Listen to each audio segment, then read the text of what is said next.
Unang-una,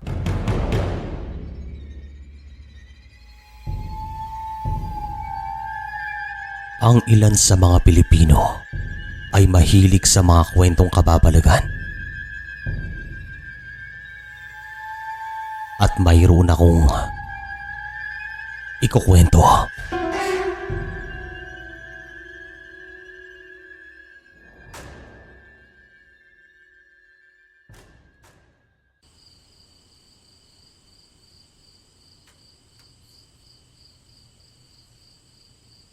Magandang araw po sa inyo. Tawagin niyo na lang po akong Ben, at ang mga karanasang ito ay nangyari sa bayan namin sa Samar taong 1991 at taong 1998. Sa mga panahong ito ay buhay pa ang aming lolo't lola. Isa sila sa may pinakamalawak na palayan sa lugar namin, at sa gitna ng palayan na ito ay meron po kaming maliit na kubo na kadalasan ay tinatambayan namin, lalo na kapag tag-init. Mahangin kasi. Minsan ay doon din nagpapalipas ng gabi si lolo, lalo na kapag hindi magandang modo ng aking lola. Palagi rin po silang nag-aaway na para bang mga aso at pusa. Hindi naman namin sila pinapansin kasi hindi naman sila nagkakasakitan, at nakasanayan na rin naman namin ng ganitong sitwasyon mula ng mga bata pa kami. Para bang ganito ang kanilang lambingan. Mag-aaway ngayon, pero maya-maya lang o kinabukasan ay nagkakabatid din naman ang mga ito. Simple at payak ang buhay namin. Marami akong mga kaibigan sa baryo, at paminsan-minsan ay ginagawa din naming tambayan ng kubo sa gitna ng palayan. May mga pagkakataon pa na ginagabi kami ng uwi. At hindi ko naman inaasahan na magkakaroon kami ng nakakahilakbot na karanasan sa kubo namin. Buwan ng Marso, Semana Santa, taong 1991. Isang hapon ay sinabihan ako ni Lola na dalhan ng merienda si Lolo sa kubo. Hindi naman ako nagdalawang isip na sundin ang utos ng aking lola, at agad nga akong tumungo sa palayan. Pagkarating ko naman sa kubo ay agad kong binigay kay Lolo ang mga pagkain, at sabi niya wag daw muna akong umalis kasi sumasakit daw ang kanyang mga balikat at mabigat. Binigay naman niya sa akin ang kanyang pamahin na kadalasang ginagamit, at inutusan niya akong lagyan ng kanyang mga balikat. Hilutin mo, sabi niya, sabay tapik ng kanyang mga balikat, at agad ko naman itong ginawa. Ano ba to? Ang bigat ng pakaramdam ko, sabi niya. Mas mabuti pa siguro na doon na muna kayo sa bahay matulog, Lo. Wag na muna kayo dito para meron kayong kasama, sabi ko sa kanya. Ilang araw na kasi itong namamalagi sa kubo kasi mainit daw sa bahay namin, lalo pa tag-init na. Totoo naman na kapag papatak ang panahon na ito, talagang mainit po sa bahay namin kasi konkreto. Dito lang ako, malinsangan doon tuwing gabi. Hindi ako nakakatulog na maayos. Dito mahangin kahit gabi na. At isa pa, nabibingi na ako sa bungangan ng lola mo. Ang ingay, sagot naman niya habang nakangiti. Hindi na lamang ako sumagot sa kanya at pinagpatuloy ang aking ginagawa. Makalipas naman ng mahigit kalahating oras ay nagsabi ako sa kanya na babalik na ako sa bahay kasi baka hinahanap na ako ni Lola at baka meron siyang iuutos sa akin. Pero hindi pa man ako nakakalayo sa kubo ay tinawag ulit ako ni Lolo, kaya naman bumalik ako. Ano po yun, Lo? Tanong ko sa kanya. Bumalik ka dito mamaya. Dalhan mo na lang ako ng hapunan at dito ka na rin matulog. Samahan mo ako, sagot niya. Nagdadalawang isip man ako pero wala pa akong magawa. Nang dahil kapag hindi ako pumayag, sigurado na papagalitan niya ako. Sige, Lo, babalik ako dito mamaya. Uuwi muna ako, sagot ko naman sa kanya at tumango ito. Pagkarating ko naman sa bahay ay nagtanong si Lola kung bakit ako natagalan at sinabi ko naman sa kanya na meron pang pinagawa sa akin si Lolo. Saan naman daw siya matutulog mamaya? Tanong ni Lola. Doon po sa kubo. Gusto nga niyang samahan ko siya doon mamaya. Sagot ko naman habang napapakamot. Samahan mo lang. Ayaw na sigurong tumabi sa akin. Malilintikan yan bukas. Sagot naman ni Lola at napangiti na lamang ako. Hindi naman nagtagal ay dumating si nanay at tatay. Galing po sila sa trabaho at yung ate ko naman ay hindi pa nakakauwi. Bandang 6:00 nang maluto ang aming ulam ay sinabihan ako ni tatay na doon na lang daw ako magapunan sa may kubo para merong kasama si Lolo. Tumango naman ako sa kanya at makalipas ang ilang sandali, umalis na ako. Pagkarating ko naman sa palayan, ay narinig ko na umaalulong ang mga aso ng mga kabaryo namin. Kaya naman sabi ko sa isip ko, ano kayang problema? At napahinto ako saglit. Sa mga sandaling ito ay kinikilabutan po ako kasi ayon kay tatay, kapag umalulong daw ang mga aso, ay meron silang nakikitang hindi maganda. Lalo na kapag sabay-sabay silang lahat.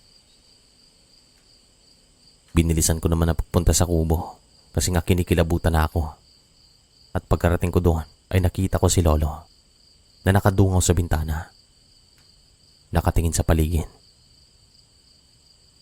Lo, nandito na ako. Sabi ko sa kanya. Sige iho, kumain ka na ba ng hapunan? Tanong niya. Hindi pa pulo. Sabay na lang ho tayong kumain. Sagot ko naman. O sige, halika na dito. Parang hindi magandang ihip ng hangin ngayon. Parang may kakaiba. Nararamdaman ko. Sagot naman niya at nung una ay hindi ko magets kung ano bang kanyang ibig sabihin at kung ano talagang kanyang nararamdaman kasi medyo bata pa ako nung time na to. Nasa 14 na taong gulang pa lamang ako. Sa kalagitnaan ng aming pagkain ay nakarinig kami ng pagaspas na padaan-daan sa bubong ng kubo. Pero ang unang inisip ko ay ibon lamang ito kasi kung papakinggan ay parang gawa ng isang kalapati. Sabi naman ni Lolo huwag ko nang pansinin kaya hindi ko nga pinansin. At pagkatapos naman namin kumain ay lalabas pa sana ako ng kubo para hugasan ng mga pinggan na aming pinagkainan. Pero sinabihan niya ako na wag na at ipagpabukas na lang daw. Subalit nagpumilit ako sa kanya. Ngayon na lang pulo, kaya ko naman. At baka langgamin po itong pinggan at mahihirapan akong tanggalin ng mga sebo bukas. Sagot ko naman kasi yung ulam namin ng gabing ito ay baka. Huwag kang lumabas. Huwag matigas ang ulo. Huwag ka nang kumontra sa akin. Sagot naman niya. Wala naman po akong magawa kasi ito ang kanyang gusto. Kaya napailing na lamang ako. Bandang 8:00 ng gabi, habang kaming dalawa ay nag-uusap, ay nagsimula ulit umalulong ang mga aso ng mga kabaryo namin. Pero sa mga sandaling ito, ay parang mas nadagdagan sila. Mas dumami pang umalulong at talagang nakakahilakbot. Para bang may nangyayaring hindi maganda sa mga sandaling ito. Kami naman ni Lolo ay tumungaw sa bintana para tignan ang mga kabahayan sa gilid ng aming palayan. Nakita naman namin na merong lumabas sa isang bahay na merong hawak na lampara. At tawagin na lang natin siya sa pangalang Mang Ramon. Bukang si Mang Ramon po yan, Lo. Sabi ko sa kanya. Oo, siya yan. Baka silang binubulabo. Buntis kasing anak niyang panganay. Sagot naman niya. Ay oo nga, si ate. Binubulabog ng ano, Lo? Tanong ko naman sa kanya. Di aswang. Mabango kasing buntis sa kanila. Hindi nila mapigilan ang kanilang sarili kapag meron silang makitang buntis. Sagot naman ni Lolo sa akin. Meron pa bang ganyan, Lo? Sa tagal natin dito sa baryo, hindi naman tayo nakaranas ng kababalagan. Sagot ko naman sa kanya, kasi wala pa nga akong karanasan. Tumawa ito at nagsabing, "Naku iho, nung nagbibinata ako, meron akong naranasan mga kababalagan dito. Hindi ko lang naikwento sa inyo kasi matagal na yon. Binata pa ako noon. At yung ilan nga sa mga nangyari nakalimutan ko na." Sagot naman niya at tumangon na lamang ako. Hindi naman nagtagal ay narinig namin na parang sumisigaw si Mang Ramon sa labas ng kanilang bahay. Kanyang itinasang lampara na hawak niya at para bang may binabato ito sa bubong ng bahay. Hindi naman namin nakikita kung sino o ano ang kanyang binabato kasi nga madilim at medyo malayong kanilang bahay mula sa aming kubo. Ano kayang binabato ni Ramon at bakit siya sumisigaw? Tanong na lamang ni Lolo sa mga sandaling ito, pero wala akong maisagot kasi hindi ko rin alam. Makalipas sigurong mahigit kalahating oras ay meron kaming nakitang mga taong nakahawak ng lampara na pumasok sa bakuran nila Mang Ramon. At sabi ni Lolo, mga kapitbahay niya ito, at nakita namin na inikot nilang buong bakuran na para bang meron silang hinahanap. Maliwanag pong buwan sa mga sandaling ito, pero nang dahil may mga puno si Mang Ramon, ay hindi namin masyadong makita ang bubong. Natatakpan kasi ng mga sanga at dahon. Marami na sila sa loob ng bakuran. Sigurado akong merong nangyayari doon. Puntahan natin, sabi ni Lolo. Wag na pulo, dito lang tayo. Baka ano pang mangyari sa atin. Baka merong gulo doon at mapahamak pa tayo o madamay. Sagot ko naman kasi parang sumisigaw pa rin si Mang Ramon sa mga sandaling ito. O sige, dito lang tayo. Sagot naman niya. Makalipas ang ilang sandali, ay kitang-kita ng dalawang mata namin na merong lumipad mula sa isang puno. Ang laki ng ibon na yon at ang kanyang mga pakpak ay parang mga payong. Ang itim at ang laki. At napagtanto naman namin ni Lolo na papunta ito sa direksyon na kung saan kami naroroon. Papunta dito, isara mo mga bintana. Pulalas ni Lolo at nagpanik na po ito. Agad naman siyang kumuha ng karin na ginagamit niya sa mga palay. Nang maisara ko ng bintana ay nakiramdam kami at makalipas ang ilang segundo ay nakarinig kami ng pagaspas na dumaan sa taas ng aming kubo. Nagtinginan kami ni Lolo at nanlaki pa ang aming mga mata nang dahil sa hindi kami makapaniwala sa mga sandaling ito. Dumaan talaga sa taas ng aming kubo. Talagang nakakapangilabot. Dagdagan pa na umaalulong ang mga aso. Makalipas lang ilang minuto. Wala na siguro yon. Nakalayo na, sabi ni Lolo sa akin at binuksan po namin ang bintana para makita ang kalagayan sa bakuran nila Mang Ramon. Nakita naman namin silang nagtitipon-tipon at sabi ni Lolo, pupunta daw kami doon para malaman namin ang mga nangyari. Takot din po siyang manatili sa kubo kasi baka ano pang mangyari sa amin doon. O di kaya kami naman daw ang aswangin. Wala naman ako magawa. Lumabas kami ng kubo na may dalang mga karit at lampara. Naglakad kami na mahigit 100 metro at nang marating namin ang bakuran nila Mang Ramon ay agad naman silang nagtaka kung bakit kami nandoon. "Oh, Tay, ba't nandito po kayo?" Tanong ni Mang Ramon kay Lolo at dito na namin sinabi na nakita namin ang lahat ng nangyari. Dito na po nagkwento si Mang Ramon at ang kanyang anak na babae. Ito pong kanyang panganay na buntis at tawagin natin siyang Ate Lena. Habang gumagamit daw ng banyo si Ate Lena, ay nakarinig po siya ng pagaspas sa puno na kung saan nga namin nakitang lumipad ang malaking ibon na iyon.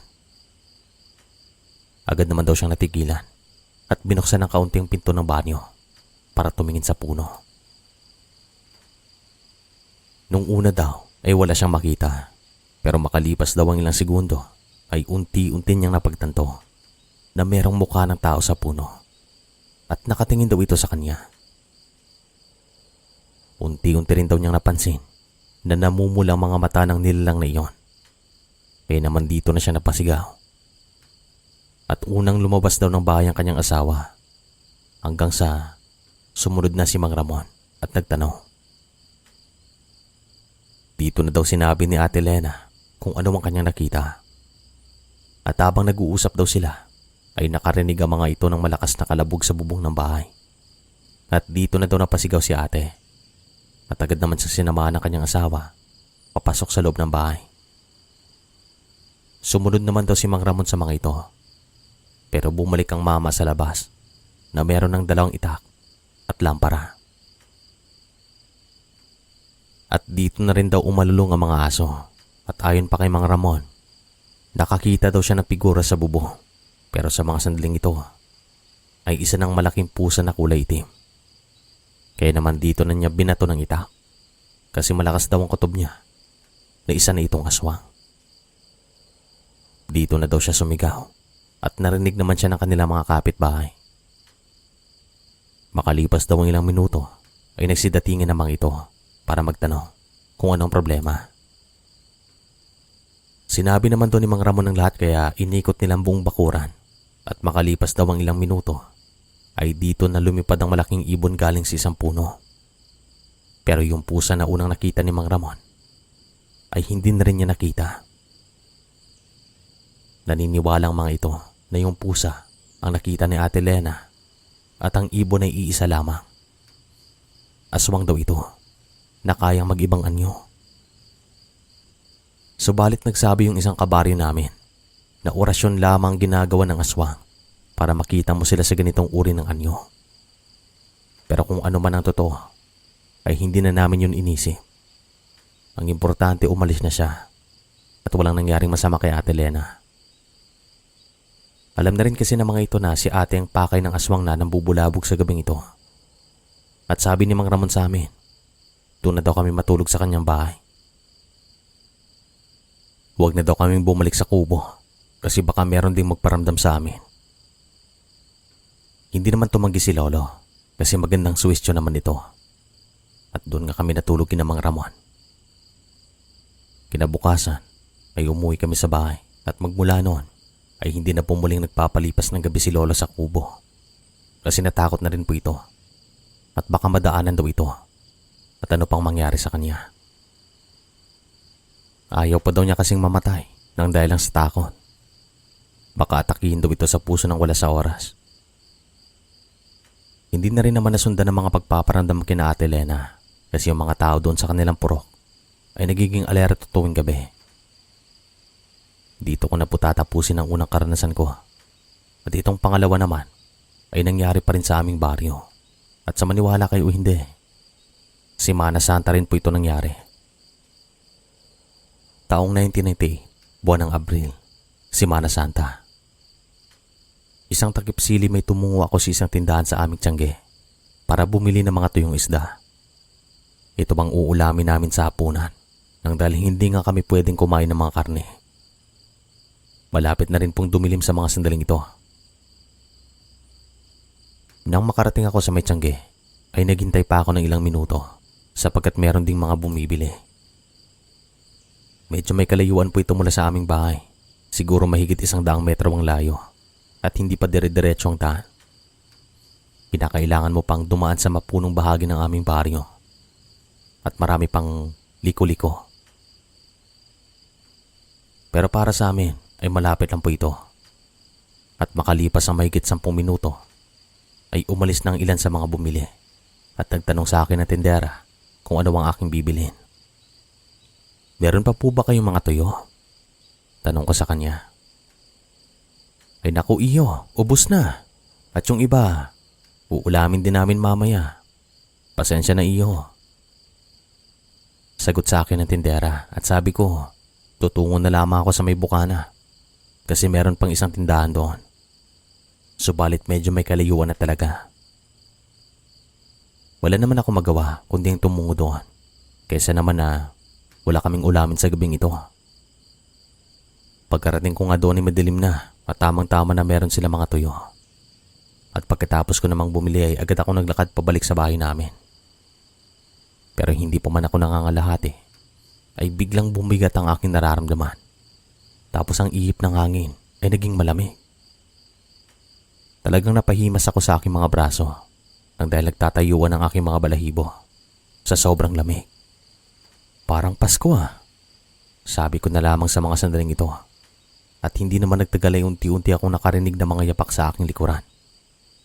At nang dahil sa pagtataka ay lumingon ako. At dito ko na po nakita mga taong naglalakad na may hawak na kandila. Na para bang mayroong prosesyon. At alam ko na nakarinig na kayo ng ganitong kwento o karanasan sa ibang nagpadala dito. Pero sinasabi ko sa inyo, nakita ko sila. Nang dahil naman sa pagtataka ay huminto ako saglit at tinitigan ng mabuti ang mga taong ito. Kasi inisip ko na baka mga kabari ko lang din naman silang lahat. Subalit sa isang kisap lang ay naglaho sila na parang bula at saka umikot ang aking paningin. Talagang napaluhod ako at nung tumingin ulit ako sa bahagi na kung saan ko sila nakita ay wala ng mga ito. Talagang nakakahilakbot. Dali-dali naman akong tumungo pabalik sa aming bahay at nang makarating ako doon ay agad kong kinuwento ang mga nasaksihan ko at hindi naman sila makapaniwala. Napailing na lamang si Lolo at nagsabi na magwisik daw ako ng asin kaya ginawa ko naman ito. Ito pong mga karanasang ito ay hindi ko makakalimutan magpahanggang ngayon kaya naibahagi ko sa inyo. Hanggang dito na lang po ang kwento. Maraming salamat.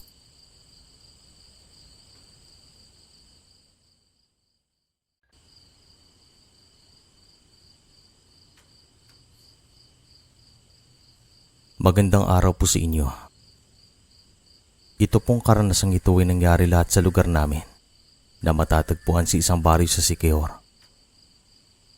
Mula nung bata ako, Sir Chris, ay meron na talagang mga nagpaparamdam at nagpapakita sa aming puro. At ilang albularyo na rin ang tumingin doon. Subalit walang nagtatagal. Itong unang karanasan ko ay nangyari way back 1994 at sa mga panahon po nito, ako ay nasa 15 anyos pa lamang. Isang hapon, pagkatapos kong magsaing, ay inutusan ako ng aking lola na bumili ng gaas sa isang talipapa na malapit lang sa bukana ng aming baryo. Wala pa po kaming kuryente sa mga panahon na ito, kaya naman ang ginagamit namin ay gasera o di kaya kandila. Pero mas nakakatipid po kami sa gasera kasi matagal maubos. Yun nga lang, maitim palaging aming kulangot. Joke lang. Lumaki po ako ng walang mga magulang at si Lola ang bukod tanging nag-aruga sa akin. Sa tulong na rin ng aking mga tiyo at tiya ay nakapag-aral po ako at ngayon, isa na po akong engineer. Balik na po tayo sa kwento. Akin na pong pera nang sa ganun ay hindi ako maabutan ng dilim. Sabi ko sa kanya at agad naman niya itong binigay. Si Lola po ay naglalako noon ng mga pagkain tulad ng kakanin. Araw-araw po ito at tuwing hapon, nagbebenta ito ng mga isda sa labas ng aming baryo. Nang sa ganun, ay hindi na pupunta sa bahay ng mga bibili. Pero sa hapon na ito, ay nagpahinga siya kasi masama daw ang kanyang pakiramdam. Agad naman akong lumabas ng bahay at habang binabaybay ko ang daan palabas sa aming puro, ay bigla akong nanlamig. Hindi ko alam kung bakit, pero may araw pa sa mga sandaling ito. Hindi naman ako nag-isip ng anumang bagay, Sir Chris. Patuloy lamang ako sa paglalakad habang sumisipol. Hindi nagtagal ay nagulantang ako ng dahil sa meron akong nakitang hindi maganda. Talagang napakaw ako sa aking kinakatayuan at hindi ako makalakad nang dahil sa naapektuhan ng takot ang aking buong katawan. Nanginginig na rin po ako at hindi ko alam ang aking gagawin. Yung nakita ko po ay isang matangkad na hugis tao, pero parang anino lamang ito kung titignan. Nasa gilid po ito ng isang puno at para bang nadidinig ko pa itong nagsasalita.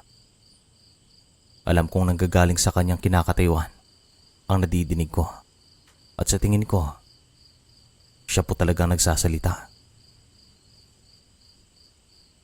Wala po siyang muka at wala akong makitang klaro na parte ng kanyang katawan. Basta parang anino lamang ito. Kulay itim po siya. At sa isang kisap lang, nawala ito na parang bula. Dito na po ako tumakbo. Pero imbes na bumalik ako sa bahay, ay tumungo pa ako sa talipapa na kung saan ako bibili ng gas. Nasa isip ko na po na uuwi ako sa bahay kasi natakot ako. Pero parang dinala pa ako ng aking mga pa doon sa talipapa. Pagkarating ko doon, ay kaagad akong bumili ng gas. Pero bago ako bumalik sa bahay, ay naghintay muna ako ng kabaryo na dadaan sa aming puro para meron akong kasama pabalik. Hanggang sa dumating itong ale na nakatira malapit sa pangpang. Tawagin natin siya sa pangalang Aling Gina. Aling Gina, sabay na ho tayong bumalik. Sabi ko sa kanya at agad niyang pinuna ang aking itsura. Anong nangyari sa iyo? Bakit ka namumutla? Tanong niya. Namumutla? Parang hindi naman ah. Sagot ko naman at dumukot po ito ng salamin sa loob ng kanyang bag. At agad ko namang tinignan ang aking muka dito. Totoo nga po na namumutla ako. At dito na po nagsimulang namanhid ang aking mga panga. At tila ba, hindi ko maramdaman ang mga ito. Sumunod naman ang aking mga paa. At sa tubing aapak ako sa lupa, ay hindi ko maramdaman ang aking mga paa. Sa mga sandali po na ito, ay hindi ko na talaga alam ang nangyayari. Pero patuloy lamang kami sa paglalakad. Gusto ko mang sabihin kay Aling Gina ang tungkol sa aking nakita. Pero hindi ko naman maibuka ang aking mga bibig. Para bang may pumipigil sa akin na huwag kong sabihin sa kanyang tungkol sa aking nakita. Pagkarating naman namin sa aming puro, ay napagpasyan kong yumuko at tumingin lamang sa aking dinadaanan. Ayokong tumingin sa paligid. Kasi baka ano pang makita na hindi maganda. Nakarating naman po kami sa bahay at bago naman ako pumasok ay tinawag ni Aling Gina si Lola at kinausap.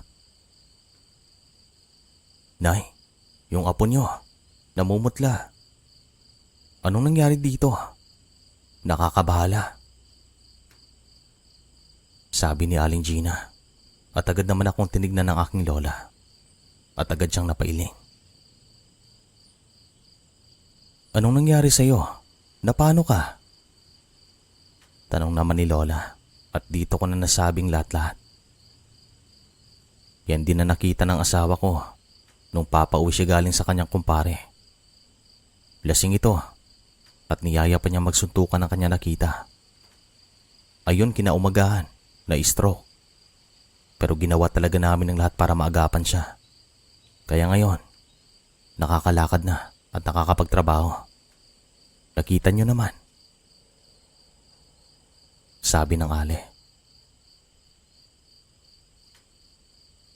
Totoo po ng kanyang asawa ay na-stroke talaga. Pero hindi ko alam ang kwento patungkol dito na meron pala siyang nakita bago mangyari ito. Pero sa mga panahon po na ito ay nakarecover na siya at nakakapagtrabaho na ng maayos. Hindi naman kasi ganun kalala. Mild lang po iyon. Nay, pumanap ka ng insenso. Medyo maaga pa naman. Huwag mo na yung palabasin ng bahay. Sasamahan na lang kita. Sabi pa ni Aling Gina at kaagad nang silang lumabas ng bahay at tumungo sa bayan. Makalipas ang mahigit kalahating oras ay nakabalik din ang mga ito. Meron namang pinasuot si Lola sa akin. Isang kwintas na ayon sa kanya ay kanyang hiningi sa isang albularyo. Medalyon po ito na San Benito at agad silang nagsindi ng insenso. Nang sa ganon, maitaboy yung mga masasamang elemento at hindi po ako susundan sa bahay. Naging kampante po kami ni Lola, pero pagpatak ng alas 9 ng gabi ay dito po kami binulabog sa bahay. Hindi po ako makatulog kasi ilang beses akong nakarinig na nakakangilong tunog sa aking kaliwang tenga. Para bang merong gustong iparating sa akin ng aking sarili. Parang ganun po. Para din akong baliw na patingin-tingin sa paligid ng aking kwarto. Nababalisa at takot na baka makakita ng anumang nilalang sa aking paligid. Hindi po ako makatulog. At sa tuwing maaalala kong nakita kong anino, ay mas nadadagdagan pang takot na aking nararamdaman. Talagang nakakahilakbot. Walang kaabog-abog ay isang katokang narinig ko sa pinakapinto ng aming bahay. Kaya naman dito na po ako kinutuban ng masama. Gustong-gusto kong tumakbo papunta sa kwarto ng aking lola. Subalit hindi ko magawa. At hindi ko naman alam kung bakit hindi ako makagalaw. Nakaupo lamang ako sa kama. Hanggang sa umihipang napakalamig na hangin, dahilan upang mamatay ang ilaw ng gasera na nakapatong sa isang mesa na nasa gilid ng aking kama. Nang mamatay ito ay unti-unti akong pinagpawisan. Unti-unti ring bumilis ang aking paghinga at yung tibok ng aking puso ay nadidinig ko na. Napakatahimik na sandaling ito. Para bang mabibingi ako. Makalipas ang ilang minuto, ay nakarinig po ako ng mahinang halakak sa labas ng aking kwarto. Pero nasa boses po ng aking lola. At nararamdaman ko na hindi po talaga itong lola ko.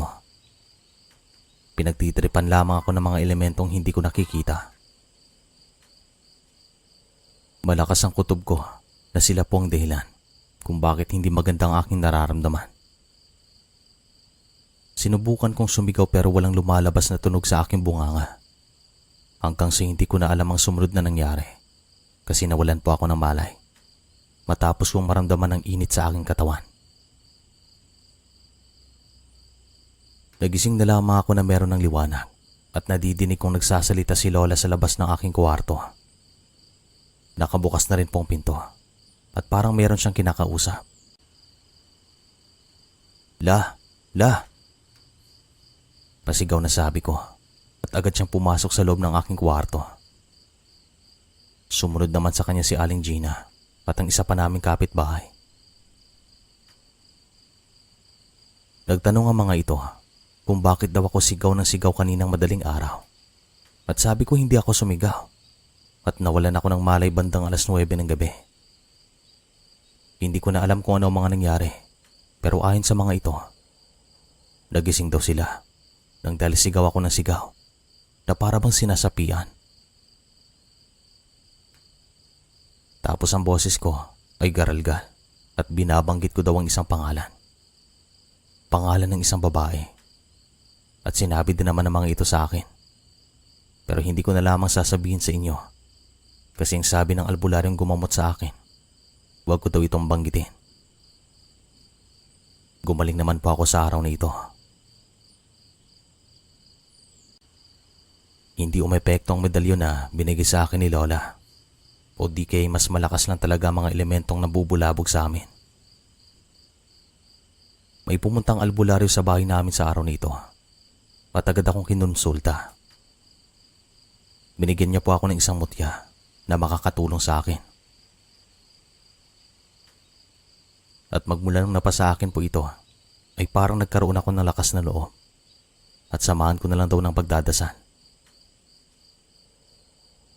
Itong pangalawang karanasan ko naman ay nangyari pa rin sa aming poro. Pero taong 2005 na ito.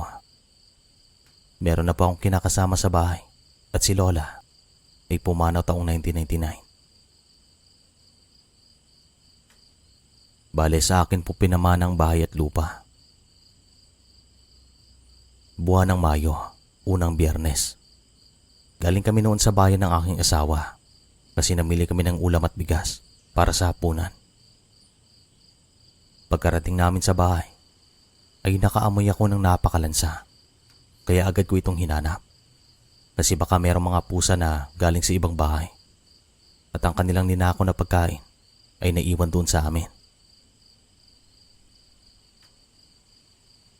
Hinanap ko ito pero hindi ko makita. Hinayaan ko na lamang kasi ayon sa asawa ko, hindi na niya ito naaamoy. Habang nagluluto kami sa kusina, ay nakarinig ako ng kalabog sa loob ng kwarto namin.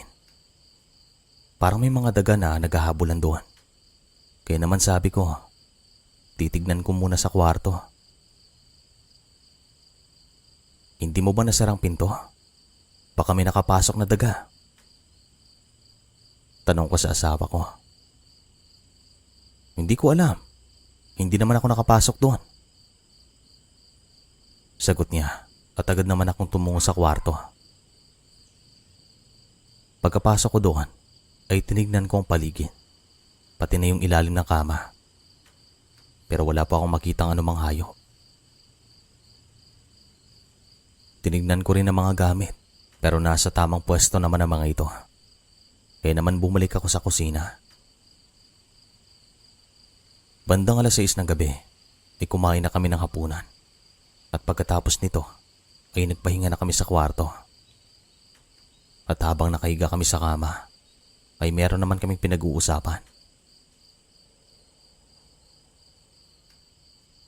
Bandang 8:00 ay nakatulog ang aking asawa at ako naman ay nagpapaantok pa.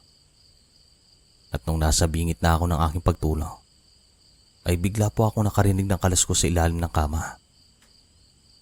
Mahina lamang ang mga kaluskos na ito at saka naging maalinsangan ang paligid. At nung una hinayaan ko kasi inisip ko na baka mga daga lamang ito. Hanggang sa nagtuloy-tuloy na ang mga kaluskos na ito. At nung naramdaman ko na nakakaistorbo na ito, ay kaagad kong binuksan ang ilaw ng kwarto. Nagising naman po ang aking asawa at nagtanong kung ano ang problema. Umihip naman ang malakas na hangin at talagang bumukas ang aming bintana. Bago ko naman ito isara, ay napagpasyan kong silipin muna ang ilalim ng kama para makita kung mga dagang abang nandoon.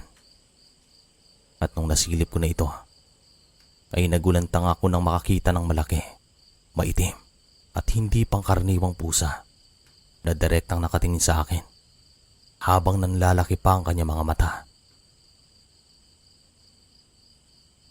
Parang hihiwalay po ang aking kaluluwa sa aking katawan nang dahil sa sobrang pagkabigla. Kaya naman napasigaw ako at yung pusa na ito ay mabilis na tumakbo at tumalon sa aming bintana. Dito na po umalingasaw ang mabaho at malansang amoy na alam naming nanggagaling sa pusa na ito. Aswang! Sigaw ng asawa ko at ito rin po ang aking unang inisip. Hindi ito pangkaraniwang pusa. Alam ko at nararamdaman ko na hindi po ito normal. Ang dahilan naman kung bakit may aswang sa bahay namin ay nang dahil buntis po ang aking asawa at magdadalawang buwan na sa mga panahong ito. Kaya naman kinabukasan ay agad kaming tumungo sa albularyo na nagbigay sa akin ng mutya sa unang kwento. Subalit, pinagalitan niya ako kasi yung mutya na binigay niya ay aking nawala taong 2001. Magmula noon, hindi na rin kami nakaranas ng anumang kababalagan sa bahay nang dahil din sa kanya. Dito ko na po tatapusin ang kwento.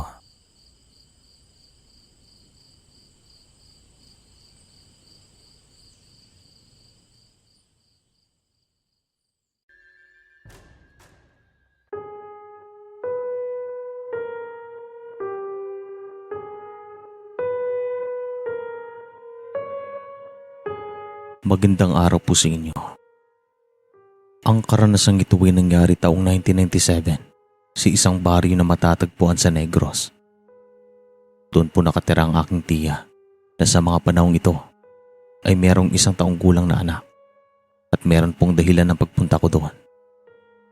Meron daw kasi nagpaparamdam sa mga ito at tamang-tama din na bakasyon namin nung time na yon.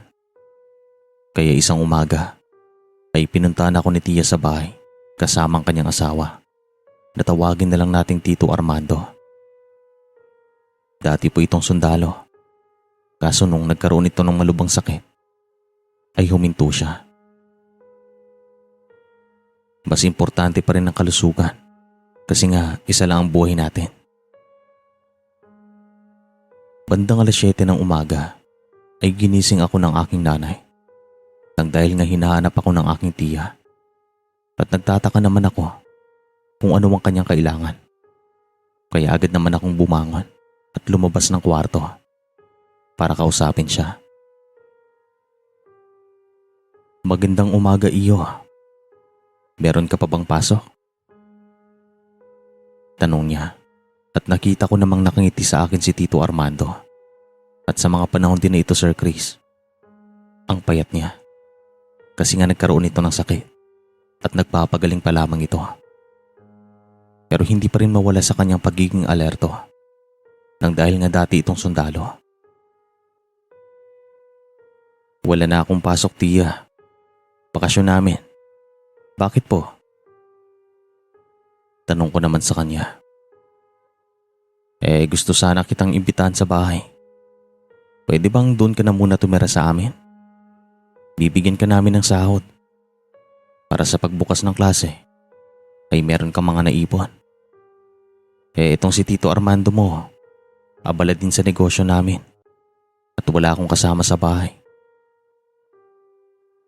Sagot naman niya. Inisip ko naman na baka hindi lang kaya ni tiya na pagsabayin ng mga gawaing bahay at ang kanyang isang taong gulang na anak. Kaya naman hindi ako nagdalawang isip na pumayag sa kanilang inaalok. Nang dahil nga wala rin naman akong gagawin sa bahay namin. Tatambay lamang ako doon at wala pang pera. Kailan po ako magsisimula, tiya? Bukas? Tanong ko sa kanya. Kung maaari, ngayong araw, sumama ka na sa amin. Ayos lang ba sa'yo? Tanong naman niya. Sige po. Kakain lang po ako ng agahan at magliligpit ako ng mga gamit. Kumain na ba kayo? Sabi ko sa mga ito at sama-sama nga kaming kumain ng almusal. Bandang 9:00 ng umaga ay umalis na kami sa bahay. Meron po akong dalang malaking bag na may mga lamang gamit kasi mananatili ako doon ng mahigit 1 buwan. At pagkarating naman namin sa bayan, ay agad kaming sumakay ng bus. Makalipas naman ng mahigit kalahating oras na biyahe, ay narating namin ang kanilang bahay. Malawak po ang kanilang bakuran at may kalakihan din ang kanilang bahay. Gawa lamang ito sa mga kahoy at ang kanilang bubong ay gawa sa pawid. Pagkapasok naman namin sa loob ng kanilang bakuran, ay meron agad akong naamoy. At alam ko, nagaling ito sa isang insenso na kadalasan ay ginagamit sa mga simbahan. Tiya, ba't nangangamoy insenso? Tanong ko sa kanya. Meron akong sasabihin sa iyo mamaya. Sa ngayon, ay ihanda muna natin ang iyong matutulugan. Sagot niya. At nang makapasok na kami sa aking kwarto, ay nilinis namin ito, inayos at pinuwesto ang kama sa tapat ng bintana. Ito rin kasing posisyon ng aking kama sa bahay kasi gusto kong direktang tatama sa akin ng hangin na galing sa labas. Iyo, sigurado ka bang ayos na siya itong kwarto? Tanong pa ni tiya. Opo tiya, ayos na po ito. Mas malawak nga ito doon sa kwarto ko sa bahay. Patawang sabi ko naman sa kanya. Si Tito Armando naman ay nagpaalam na sa amin kasi pupunta daw ito sa bayan para buksan ang kanilang tindahan. Sila po ang may pinakamalaking tindahan noon sa kanilang bayan. Halos kumpleto ang kanilang paninda at ang lahat ng kakailanganin nandoon na sa kanila. Para pong isang mini grocery store at malaki ang kanilang kinikita araw-araw. Bandang 4:00 ng hapon ay inutusan ako ni Tia na magsaing at magluto ng ulam sa kusina at marunong naman po ako. Hanggang sa napagtanto ko na merong kulang sa mga gulay. Malunggay at sabi ko bibili muna ako sa bukana kasi merong mga nagbebenta ng gulay doon.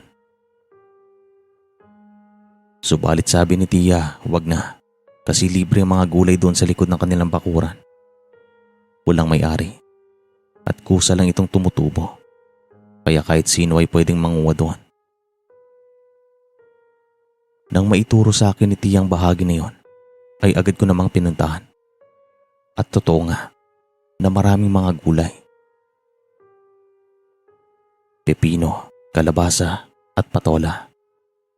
Ito yung mga gulay na gumagapang. Pero yung hinahanap ko ay malunggay. Kaya naman tumingin-tingin ako sa paligid at nakita ko ito sa di kalayuan. Agad ko naman itong pinuntahan at nang makarating ako doon ay agad ako nanguha. Tinansya ko lamang ito. Noong naglalakad na ako pabalik sa bahay ay meron pa akong nakitang malaking itim na ibon na dumapo sa bubong ng bahay nila Tia. Ang laki at malapad ang kanyang mga pakpak. Kaya napahinto talaga ako at napatingin sa kanya. Nakita ko siyang nakatayo at hindi man lang gumagalaw. Pero ang sigurado ako, tinitignan niya ako. Kakaiba at napakamisteryoso ng ibon na ito. Kasi yung iba ay naglalakad sa tuwing dadapong mga ito. Gumagalaw o di kaya pumapagaspas. Pero ang isang ito, nakatayo lamang at nakatingin sa akin. Napailing na lamang ako at nagsabi ng kakaibang ibon. Sabay pasok sa loob ng bahay. Hindi ko na po ito sinabi kay Tia kasi wala namang problema sa ibon na iyon. Parang normal naman para sa akin. Makalipas lang ilang minuto, dito na nagsimulang umiyak ang aking pinsan.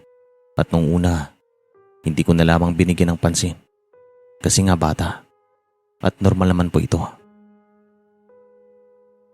Pero nung magkakalahating oras na naiyak pa rin ito ng iyak, ay dito na ako nabahala. At sabi ko mukhang hindi na ito normal. At parang meron siyang dinaramdam. Kaya naman pagkatapos kong magluto, ay pinuntahan ko si Tia sa kanilang kwarto para kumustahin ang aking pinsan. At napagtanto ko na kahit si Tia ay hindi alam ang kanyang gagawin. Tia, tara po sa labas. Ipasyal natin. Baka naiinitan dito. Sabi ko sa kanya at tumango naman ito. Pero hindi pa man kami nakakalabas ay nakarinig kami ng malakas na pagaspas. At sabi ko, galing talaga ito sa ibon na itim na aking nakita nung papasok pa lamang ako ng bakuran. Nang makalabas na kami ng bahay ay naglakad-lakad kami sa baryo at dito na unti-unting tumahimik ang aking pinsan at nakatulog ito. Bago naman magtakip silim ay bumalik na kami sa bahay at maya-maya lang dumating naman si Tito Armando at nakita ko na meron siyang dalang mga insenso. Para saan po ba ang mga ito, Tia? Tanong ko sa kanya. Kinakailangan namin yang pausukin tuwing gabi. Meron kasing kakaibang nangyayari ngayon dito sa bahay. Sagot niya. Ito ba yung sasabihin mo sa akin? Tungkol ba dito? Tanong ko naman. at nakita kong tumango naman si Tito Armando. Ito nga iyo at sana huwag kang matakot. Sa tingin kasi namin, inaaswang itong pinsan mo. Gusto siyang kunin magmula pa nung pinanganak ko siya. At sa isang buwan, siguro mga 1 linggo kaming pinaparamdaman dito. Gusto na namin tong mahinto, kaya naman pinapunta ka namin dito. Sagot niya. Bakit po tiya? Ano pong gagawin niyo? At ano pong gagawin ko? Tanong ko naman kasi nagtataka na ako. Nung huling pagpaparamdam kasi sa amin, lumabas ng bayan tito mo at naiwan kami dito sa loob. Pinasok kami ng malaking aso.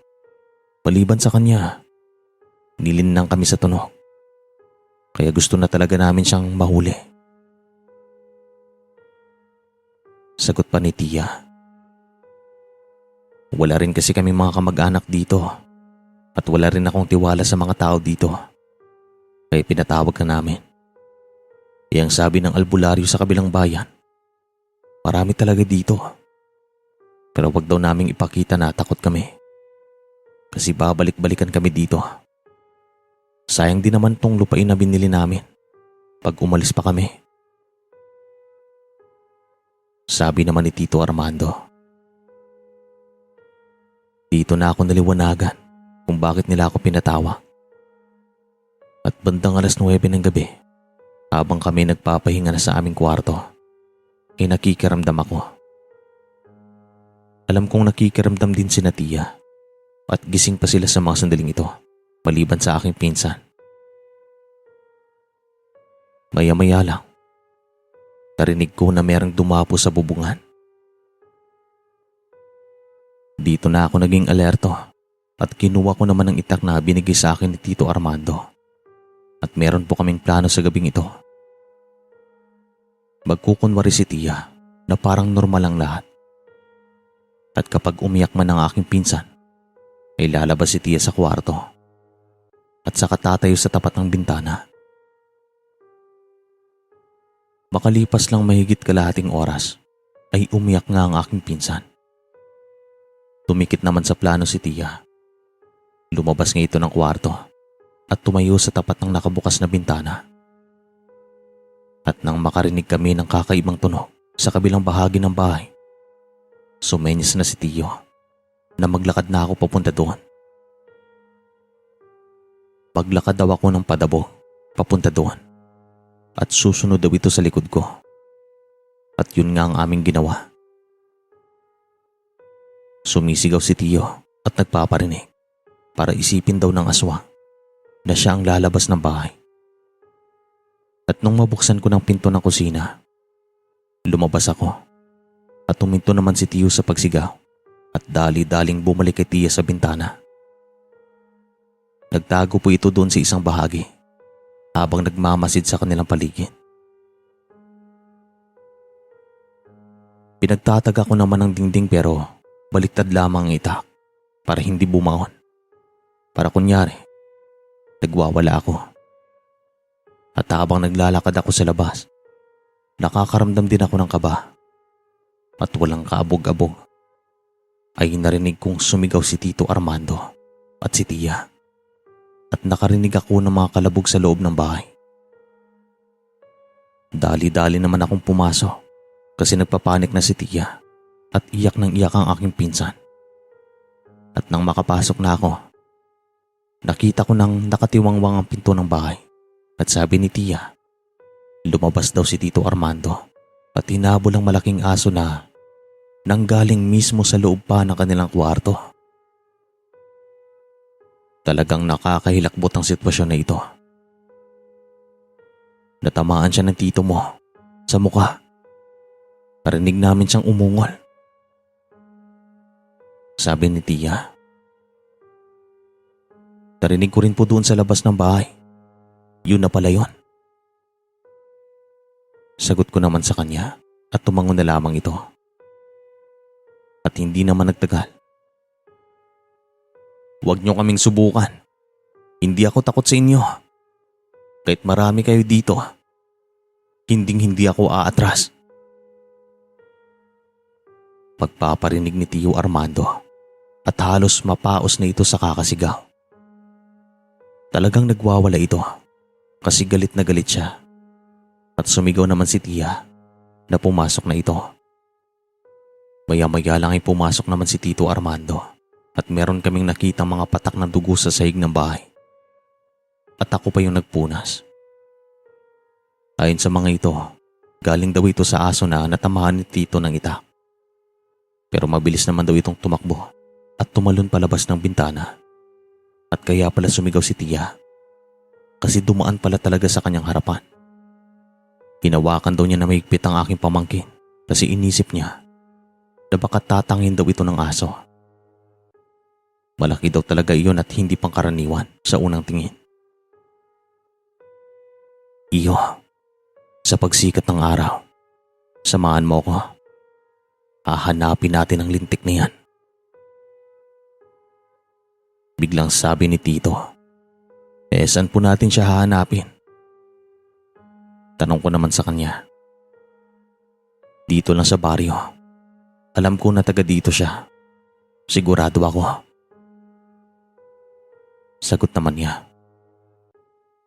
Hindi naman kami natulog ni Tito Armando. Si Tia at ang pinsan ko lang ang nakapagpahinga. At sa pagsikat niya ng araw, ay sama-sama naming hinanap ang taong may sugat sa mukha. Kasi sa mukha daw ni Tito Armando natamaan ng aso na iyon. At nakita siya ni Tio malapit sa ilog.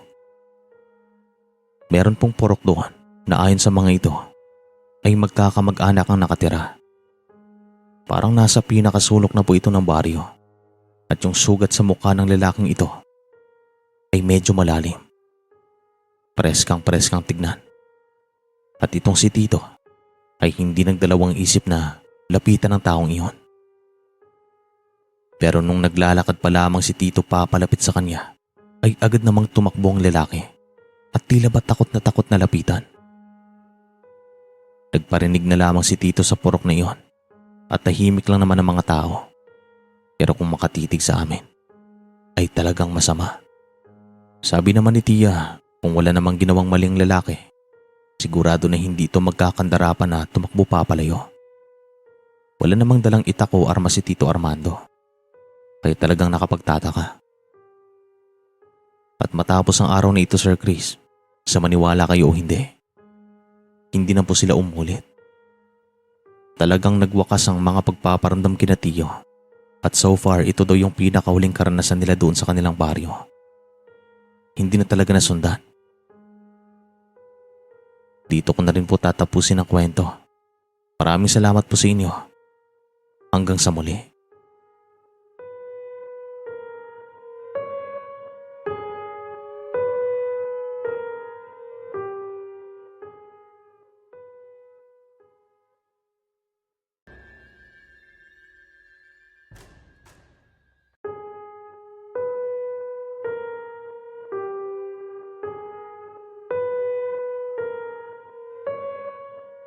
Magandang araw po sa inyo. Itong karanasang ito ay nangyari sa baryo na tinitirahan namin noon na matatagpuan sa isang bayan sa Masbate. 1 taon kaming nangupahan doon sapagkat doon po nagtatrabaho ang aking tatay. Pero nung mag-iisang taon pa lamang kami doon, ay pinatawag kami ng aking tiya. Gusto niyang si tatay ang maging tagapamahala ng kanyang mga negosyo at kami na rin daw ang titira sa kanyang bahay sapagkat pinapapunta ito ng kanyang anak sa ibang bansa. At hanggang ngayon, ay doon pa rin po sila tumitira. Isa na po silang ganap na residente doon. Bumalik po tayo sa taong 1999 nung nangungupahan kami sa Masbate. Bali sa mga panahon po na ito, 2 na lang kami ni tatay ang namumuhay. Isa po siyang karpintero at ang kanyang kinikita araw-araw ay binibigay niya sa akin at ginagamit ko itong puhunan sa munti naming negosyo. Bali sa murang edad po, marunong na akong magluto ng mga kakanin. Ako rin pong naglalako ng mga ito at tumigil na rin po ako sa pag-aaral. Isang hapon, bandang 3:00, habang ako ay naglalako sa isang baryo, ay tinawag ako ng isang matandang babae. Sabi niya bibili daw ito ng suman, kaya agad naman akong lumapit sa kanya. Hindi naman po ito ang unang pagpunta ko doon. Itong matandang ito ay noon ko lang talaga nakita. Magandang hapon, iyo. Bibili sana ako ng suman. 2. Sabi niya at agad ko naman siyang binigyan. Pagkaabot naman niya ng bayan, ay dumating naman ang isang dalaga. Maganda, maputi, at parang may ibang lahi, kasi mestisa. Tinitigan ko naman silang dalawa at napagtanto ko na maglolang mga ito kasi meron silang pagkakahawi. Nahiya pa ako sa mga sandaling iyon kasi nakatitig sa akin ang dalaga. Hindi ko naman po maitatanggi na medyo natamaan niya ako. Ang lakas talaga ng kanyang dating, parang artistahin. Hindi ko naman pinalampas ang pagkakataon na ito. Taga dito po ba kayo, la? Tanong ko sa matanda. Hindi, iyo. Meron lang kaming pinuntahan dito. Taga kabilang bayan kami, malapit sa bundok. Sagot niya at sinabi naman niyang pangalan ng kanilang baryo. Tinandaan ko ito, Sir Chris, kasi may plano ako na puntahan ito. Gusto ko sana kasing makita ulit ang dalaga at hindi ko talaga alam kung bakit ako nahumaling sa kanyang kagandahan. Basta magpahanggang ngayon, hindi ko pa rin po makakalimutan ang kanyang maamong muka.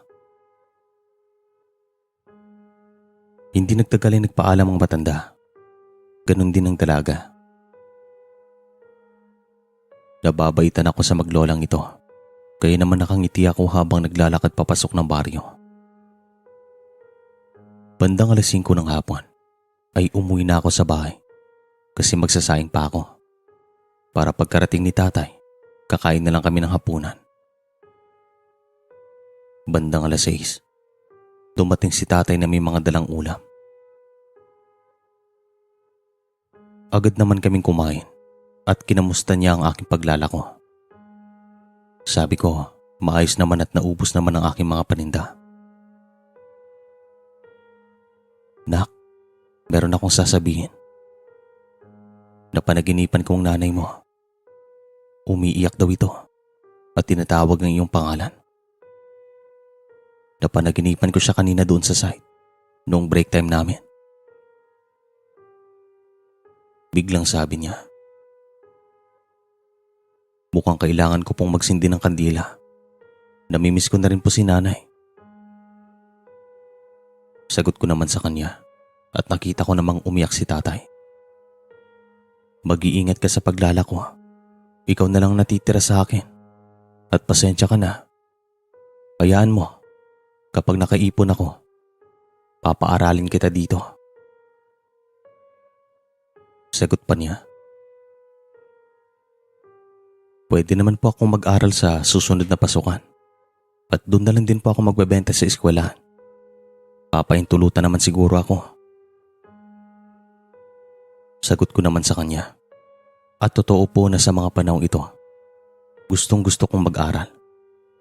Pero nang dahil nga kakalipat pa lang namin doon, ay kinakailangan pa naming mag-adjust. O sige, sa susunod na pasukan, kung yan ang gusto mo. Sagot naman ng aking tatay at tumango na lamang ako sa kanya. Kinabukasan nga, Sir Chris, aking hinanda ang mga sangkap para sa lulutuin kong mga kakanin. At bago pa man pumatak ang tanghali, sinimulan ko na ang pagluluto. Pagpatak naman ng 2:00 ng hapon, ay naglako na ako. At ang una ko namang pinuntahan ay ang kabilang bayan. Kasi sabi ko, Hahanapin ko talaga ang bahay ng maglola na bumili sa akin kahapon. Gusto ko sanang makita ulit ang dalaga kasi hindi siya mawala sa aking isipan. Nagbibinata po ako sa mga panahon ito, kaya siguro normal lamang ito. Nagkakaroon din ako ng pagtingin sa ibang babae o paghanga kumbaga. Parang ganon. Pagkarating ko naman sa bayan, ay meron akong nadaanang bus na nakaparada sa tapat ng isang tindahan. At ang mga estudyanteng sakay nito ay tumatambay doon. Meron silang mga binibili sa tindahan. At sa maniwala kayo o hindi, hinarangan ako ng mga estudyante at uubusin talaga nilang aking mga paninda. Parang meron silang field trip kasi magkakapareho ang suot nilang damit. Pero mabilis ko namang naitabi ang 2 suman kasi ilalaan ko ito sa maglola. Talagang nagtabi po ako para sa kanilang 2. Pagkatapos ng bumili ng mga ito, ay naglakad na ako patungo sa kabilang bayan. Medyo malayo po ito mula sa bayan namin, pero tiniis ko ang pagod para lang makita ang dalaga. At pagkarating ko nga doon, hinanap ko ang baryo na malapit sa isang bundok. At nakita ko naman po ito. Yun nga lang, mga 5 baryo pang aking nadaanan bago makarating doon. At nung nasa bukana na ako ng baryo na ito, ay nagtanong naman ako sa isang ali kung saan ba matatagpuan ang bahay ng maglola. At sabi ko yung mga mistisa, at agad naman niya itong nakilala. Tinuruan niya ako ng direksyon. Sa katunayan, ilang beses pa siyang nagtanong sa akin kung ano ang kailangan ko sa maglola. At ilang beses ko ring sinabi sa kanya na kakilala kong mga ito. Nagkakilala kami sa kabilang bayan. Tumangon na lamang ito at nang makalayo na ako sa kanya, ay tinawag niya ako bigla. Huwag kang magpapaabot ng dilim dyan sa kanilang purok. Maging alerto ka. Pasigaw na sabi niya at tumangon naman ako. Maraming salamat po. Sige po. Sagot ko naman. Para pong isang katangahan ang aking ginawa sa araw na ito. Para lang makita ang dalaga. At sa tuwing maaalala ko ang sitwasyon na ito, napapangitin na lamang ako, Sir Chris. Pagkarating ko nga sa purok na sinasabi ng ali, ay tumingin-tingin ako sa bawat bahay na aking nadadaanan. Hanggang sa nakita ko na ang dalaga na nakaupo sa labas ng kanilang bahay.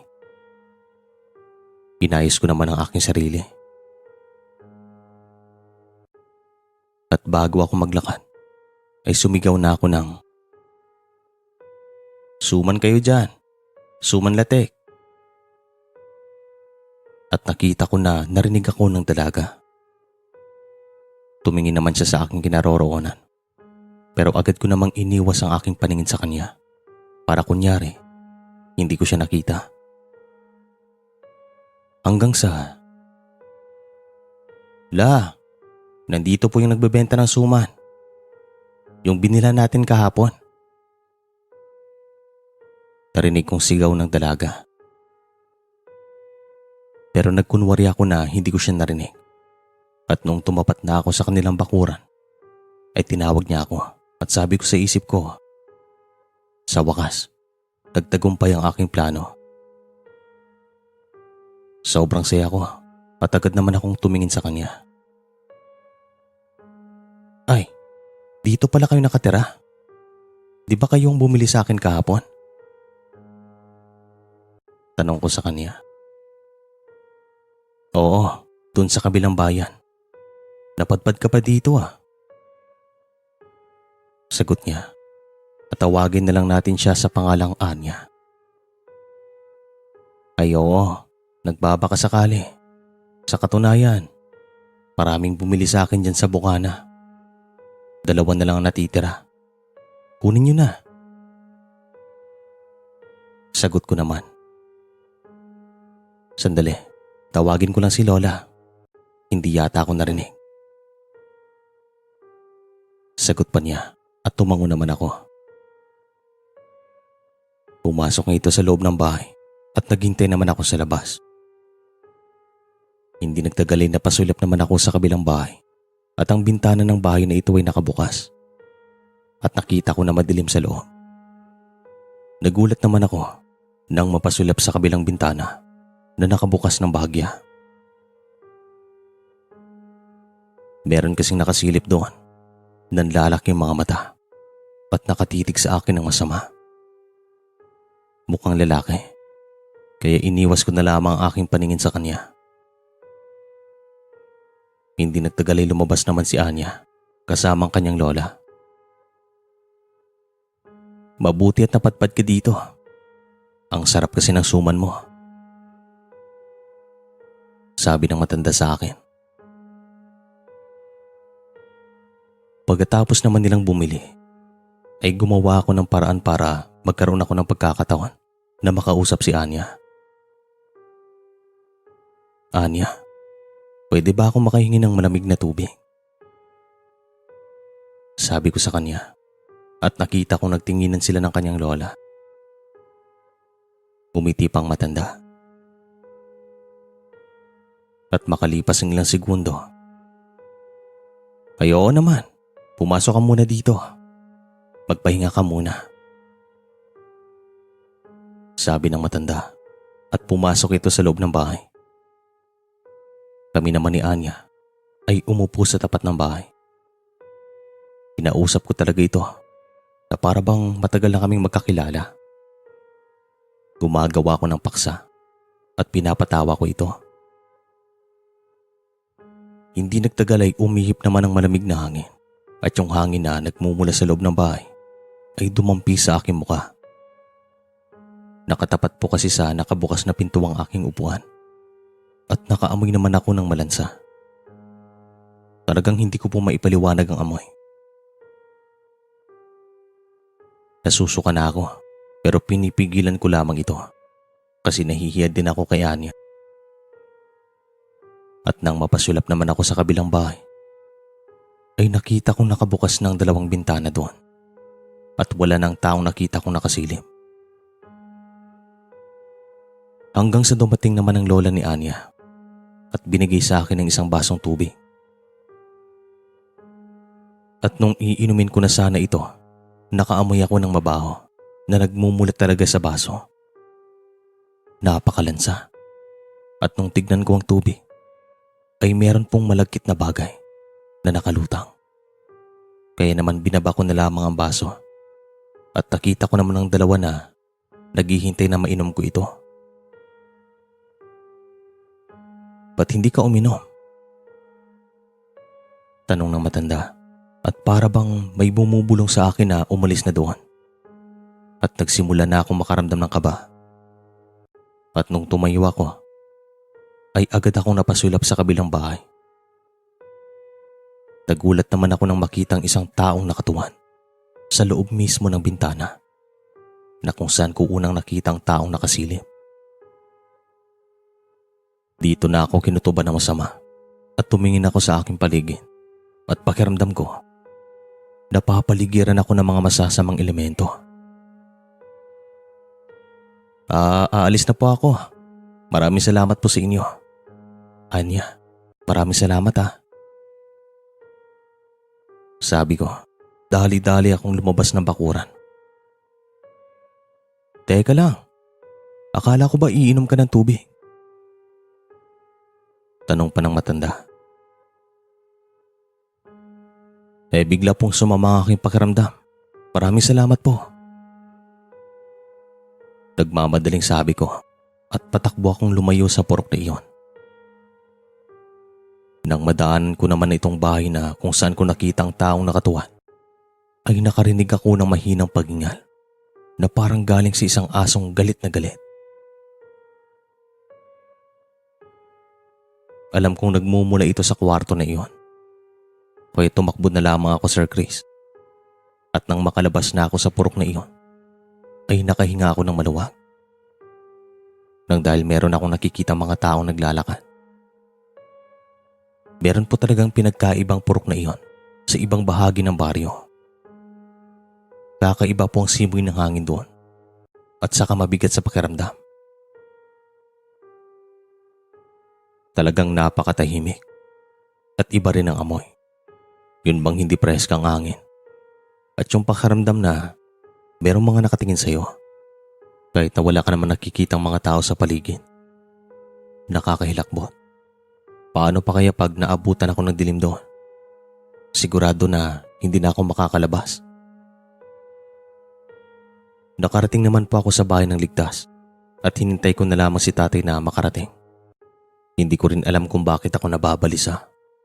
Hanggang sa nilagnat na ako. Pagkarating naman ni tatay, ay sinabi ko sa kaniyang tungkol sa mga karanasang ito.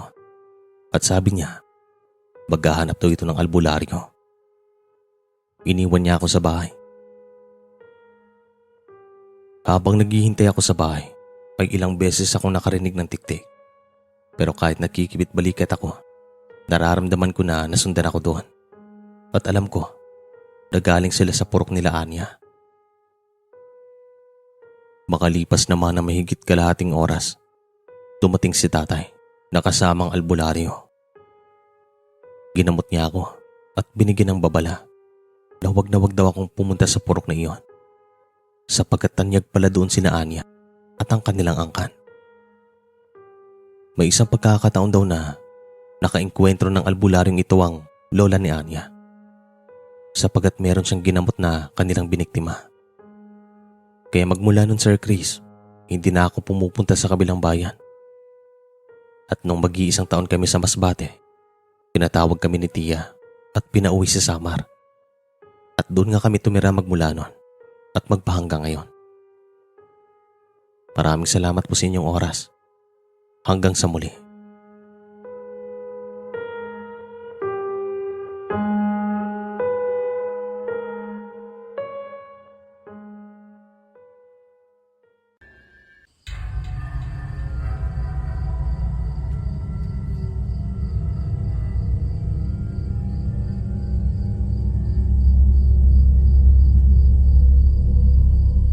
Magandang araw po sa inyo. Ang karanasang ito ay nangyari sa dati naming bahay sa Capiz way back 1987. Nung time po na ito ay nasa 12 anyos pa lamang ako. At mula pagkabata, itong si ate ay meron na talagang kakayahan na makaramdam at makakita ng mga bagay na merong kaugnayan sa kababalagan. May mga pagkakataon nga na parang nawawala ito sa kanyang katinuan. Mas matanda po ito sa akin ng 5 taon. Kaya naman sa mga panahong ito ay nasa 17 anyos na po siya. Payak at simple ang buhay namin noon. Walang gulong pamilya namin at kilala kaming mababait sa aming baryo. Yun nga lang hindi masyadong tahimik ang aming buhay nang dahil sa kakayahan ni ate. May mga pagkakataon din na tumatakbo ito bigla nang dahil sa meron itong nakikitang hindi maganda. Ayon naman sa nanay namin, merong kapatid si lolo na merong kakayahan, kaya siguro nakuha ni ate. Ako naman ay meron din, pero hindi ko sila nakikita ng direkta. Nararamdaman ko lang ang mga ito at minsan, nagkakaroon din ako ng kakaibang mga panaginip. Tulad ng namamasyal ako sa ibang mundo. At ang panaginip po na ito ay paulit-ulit. At kapag ganito, hindi na daw ito normal. Yung lugar na nakikita ko sa aking panaginip ay ganun pa rin, hindi nagbabago. At kung si ate naman ang tatanungin, minsan na rin daw niya itong napanaginipan. Kaya naman nakapagtataka kung bakit ganito. At sa dami ng karanasan ni ate, itong karanasang ito ay siyang hindi namin makakalimutan sapagkat ito ang pinaka nakakatakot sa lahat para sa amin. Isang hapon, pagkarating ni ate galing eskwelahan, ay napansin namin siyang namumutla. Tapos parang pagod na pagod po ito at magkakaroon ng lagnat. Agad naman itong tinanong ng aking nanay kung anong problema at sabi ni ate, nanghihina daw ang kanyang katawan at para bang magkakaroon nga ito ng lagnat. Kaya naman pinagpahinga namin ito. Inisip naman namin na baka meron na siyang nakita na hindi maganda. Kasi sa tuwing mangyayari ito, ay tinatamaan talaga ito ng lagnat. Tapos nawawala din naman pagkalipas ng ilang oras. Nararamdaman ko naman na yung nangyayari sa kanya nung hapon na ito ay mas malala sa lahat. Kaya naman nung pumasok ito sa loob ng kanyang kwarto, ay agad ko siyang tinanong. "Uy ate, ayos ka lang ba? Kumusta ang pakiramdam mo?" Tanong ko sa kanya. "Ayos lang ako, huwag kang mabahala. Pangkaraniwang lagnat lang siguro ito." Sagot naman niya. "Meron ka bang nakita kanina? Saan? Anong itsura?" Tanong ko naman kasi inisip ko nga na baka meron siyang nakita nung araw na ito. Kaya naman sumama ang kanyang pakiramdam. Napailing lamang ito. Kaya naman sabi ko, "Sige ate, magpagaling ka." Bago pa man ako tumayo, ay tumingin ulit ako sa kanya at malakas talagang kutob ko na meron po siyang nakitang hindi maganda. Pero tinatago na lamang niya sa amin. Nang sa ganon, ay hindi na namin uulit-ulitin sa kanya. Si ate po kasi ay ayaw niyang pag-usapan ng kanyang mga nakikita. Nang sa ganon, ay mabilis niya itong kalimutan. Natatakot rin po kasi ito. Bandang 7:00 ng gabi, habang kami kumakain ng hapunan, ay nagtanong ako kay nanay kung gigisingin ko ba si ate para kumain ng hapunan. At tumango naman po ito. Pinuntahan ko naman siya sa loob ng kwarto at ginising. "Te, kumain ka na daw ng hapunan." Sabi ko sa kanya at agad naman niyang minulat ang kanyang mga mata. At nung hawakan ko ito, ay malamig ang kanyang balat. Hindi na mainit at parang normal na po ito. Agad naman siyang nagbihis at pagkatapos niyang gawin to, ay tumungo kami sa pagkainan. "Kumusta ang pakiramdam mo?" Tanong ni nanay sa kanya. "Ayos na po ako, nay." Sagot na lamang ni ate at kumain na nga ito. Pagkatapos naman namin kumain, ay bumalik na kami sa aming kwarto para magpahinga. Meron pa kaming pasok kinabukasan, kaya naman kinakailangan naming matulog na maaga. Naglalakad lang po kasi kami araw-araw, Sir Chris. Hindi naman kasi ganun karangya ang buhay namin noon. Nagbabaon na lamang kami ng kanin at ulam, nang sa ganun ni mas makatipid. At mahigit kalahating oras ang ginugugol namin sa paglalakad para marating ang aming eskwelahan. Sabay naman kami nagpaantok ni ate at di kalaunan ay nakatulog ako nang hindi ko namalayan. Pero siya, ewan ko kung anong oras ito nakatulog. Ngunit bandang 11:00 ng gabi ay nagising ako nang dahil parang may humawak sa aking noo. Para bang hinaplos lang ng mabilis at naramdaman ko na napakalamig ng kanyang mga kamay. Kaya naman bumangon ako. Nung una nga inisip ko nagawa ito ni ate, pero hindi. Tulog siya sa mga sandaling ito.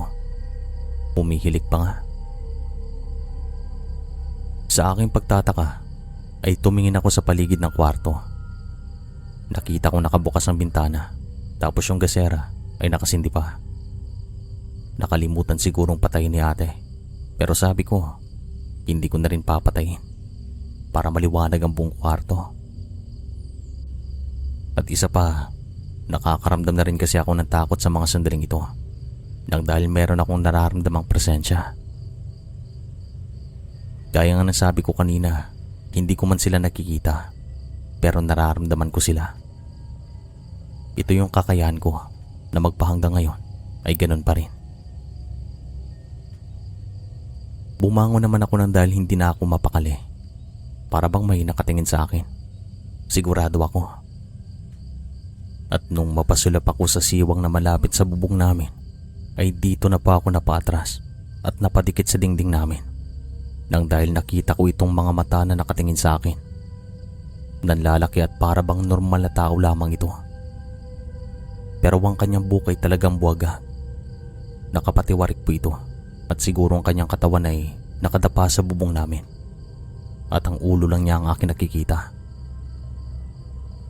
Sinubukan ko pong sumigaw pero hindi ko magawa. Talagang nakapagtataka. Hanggang sa hinabol ko ng aking hininga nang dahil parang hindi ako nakakalangap ng hangin. Para bang nalulunod ako. Ganito yung pakaramdam. Hanggang sa nataranta na ako at ang tanging nagawa ko lamang ay ang hampasin ng dingding namin. Nang sa ganun ay marinig ako ni nanay at tatay, pati na ni ate. Umepekto naman ang ganitong paraan. Kaya nung nagising si ate, pinakalma niya ako at tinuro ko naman ang bahagi na kung saan ko nakita ang ulo na iyon. Pero wala na ito. Si nanay at tatay naman ay dali-daling pumasok sa loob ng aming kwarto at hindi naman nagtagal ay nakahinga na ako ng maluwag at parang bumalik na sa normal ang aking nararamdaman. Anong nangyari sa iyo? Anong problema? Tanong agad ni tatay. Meron po akong nakita dyan sa bahagi na yan. Parang matandang babae. Bulalas ko naman at si tatay ay hindi nagdalawang isip na lumabas ng bahay para siguraduhin kung meron nga nakapasok sa amin. Inisip pa nga nila ng aking ina na baka tao lang talaga ito na merong hangaring masama sa amin. Lalo pat pareho kaming babae ni ate at isa pa, alam nila na hindi ako nakakakita ng mga nilalang katulad ni ate. Wala akong kakaya na ganon. Nakakaramdam lang. Makalipas ng ilang minuto ay bumalik din naman si tatay sa loob ng aming bahay at nagsabi na wala naman daw siyang nakitang kakaiba sa labas. Talagang nakapagtataka at sabi ko, sigurado akong tao ang aking nakita. At isa pa, matandang babae po iyon, hindi lalaki. Kaya naman malabo na pupunta ito sa bahay namin ng walang dahilan. At nung nakita ko po siya, ay una siyang nakatingin kay ate. Tapos makalipas ng ilang segundo, tumingin din po ito sa akin. Nanlalaki talaga ang mga mata. Tapos ang kanyang muka ay parang basang-basa ng langis kasi kumikinang. Umaabot pa kasi sa bahagi na kung saan siya naroroon ang liwanag na nanggagaling sa aming kasera. Maliban dito ay maliwanag ang buwan. Kaya naman nakikita ko ang kanyang buhok na buwagag. Habang nag-uusap kami sa pagkainan, napansin namin na si ate hindi mapakali. Patingin-tingin sa paligid na para bang may hinahanap. At parang may nadidinig po ito na hindi namin nadidinig. Iya, ayos ka lang ba? Anong problema? Tanong ni nanay sabay lapit kay ate at nakita rin namin na ang kanyang pamumutla ay mas malala kaysa kanina. Tapos ang kanyang mga bibigay para bang nagiging kulay violet at ganun din ang kanyang mga daliri sa kamay. Nang dahil naman dito ay talagang nabahala kaming lahat. Ate, ayos ka lang ba? Tanong ko pa sa kanya. Pero hindi ito sumasagot sa amin. Para bang may pinapakinggan ito. Hanggang sa sumigaw siya ng napakalakas at sabi niya, hindi ako sasama sa iyo. Layuan mo na ako. At dito na kami nagtaka. Sino? Sinong gustong kumuha sa iyo? Tanong naman ni tatay sa kanya. Yung lola ni ano? Sabay banggit ng isang pangalan at nalaman namin na kaklase niya ito.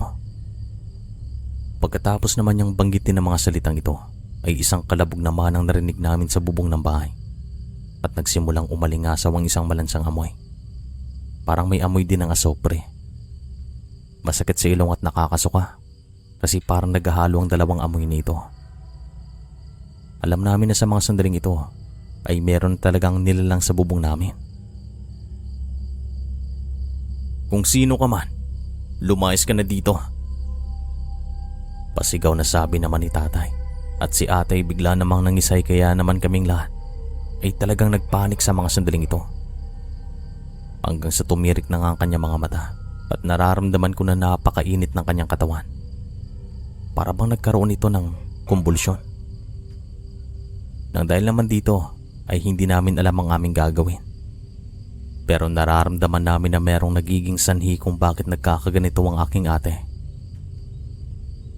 Makalipas ng ilang sandali ay nakita namin na si tatay dali-daling lumabas ng bahay na hawak ang isang itak. Kanyang pinagtatagang haligi ng aming bahay at dingding. Inahamon naman niyang nilalang na nasa bubong at nang makalabas ito, sumigaw siya ng sumigaw. Walang ano-ano ay nakarinig kami ng mabigat na lundag sa kabilang bahagi ng bahay at mga yapak na parabang may tumakbo papalayo.